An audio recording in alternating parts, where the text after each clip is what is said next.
Une formation et une sensibilisation sur l'agenda 2063 de l'Union africaine, les objectifs de développement durable à l'horizon 2030 des Nations Unies.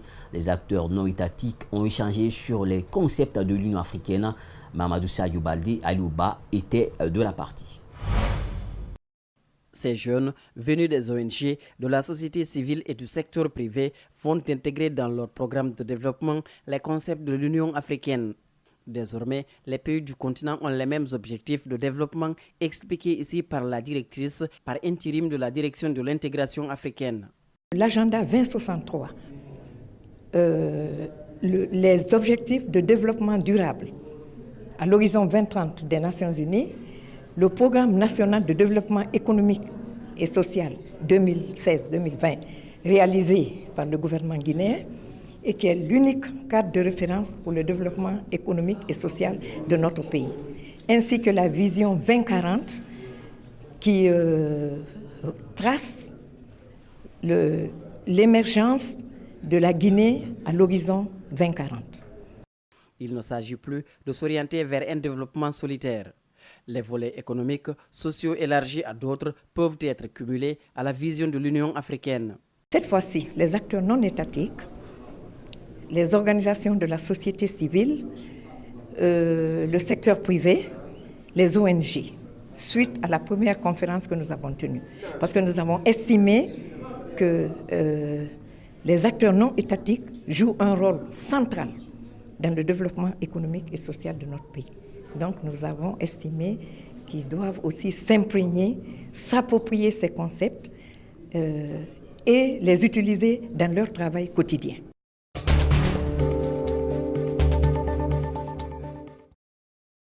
Grâce au programme de retour volontaire du gouvernement malien et l'Organisation internationale pour les migrants, 127 Maliens établis en Libye ont regagné le pays mardi. Ces Maliens étaient dans des conditions déplorables en Libye et d'autres dans les prisons. Reportage Ibrahim Sogoba depuis Bamako. 222 migrants permanents résidents et 5 prisonniers. C'est le nombre des migrants maliens qui ont été rapatriés de la Libye. Cette opération est le fruit de la collaboration entre le gouvernement malien et l'Organisation internationale pour les migrants. Les besoins nous pas fait mais il y a da blaqué de gangwa. On pas fait mais blaqué de gangwa. Nous ne blaqué bena kara kono e ga téléphone e ga wari ne ga fion. Ya o be beere ka o lo de mine langwa.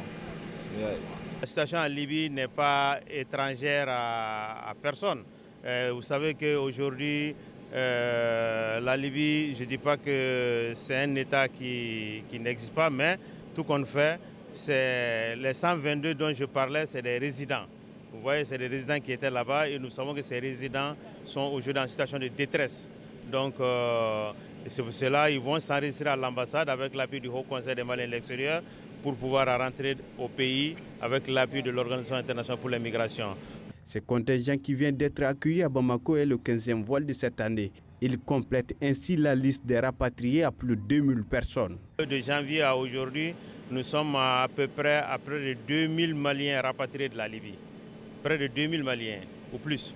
Donc à ce niveau, nous sommes convaincus que en termes de Maliens en Libye, nous sommes encore dans l'ordre pratiquement de 5000 à 6000 personnes. Selon les autorités maliennes, plusieurs migrants sont dans des conditions déplorables en Libye.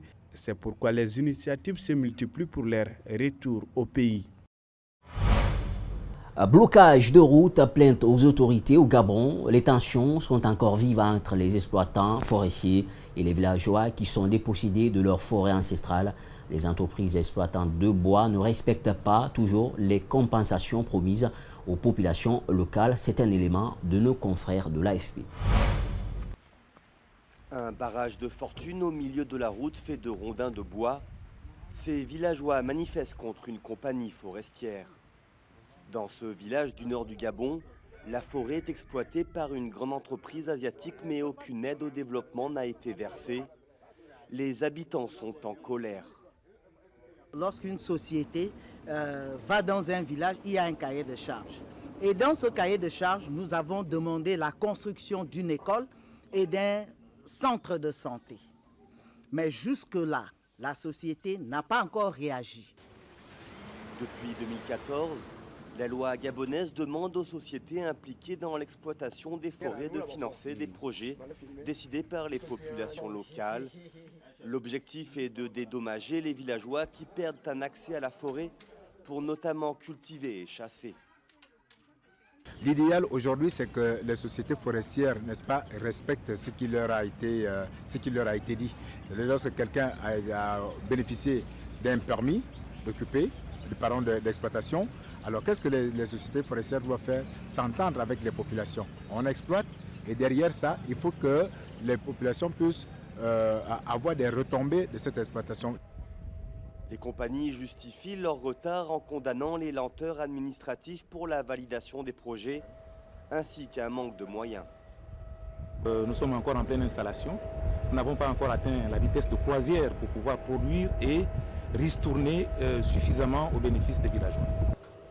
Le Gabon accueille plus de 150 opérateurs forestiers et le secteur représente 4% du PIB avec un investissement croissant de l'État pour une industrialisation de la filière bois. Mais la corruption rampante dans le secteur et le manque de retombées économiques risquent d'envenimer les relations entre les villageois et les entreprises pour de nombreuses années. Voilà, c'est la fin de cette édition d'information. Au cadrage, il y avait Djibril Kabak Kamara, à la régie, Nala Sidibé et Lamine Sidibé. Portez-vous bien où que vous soyez, surtout restez avec Espace TV car le meilleur reste à venir. Au revoir.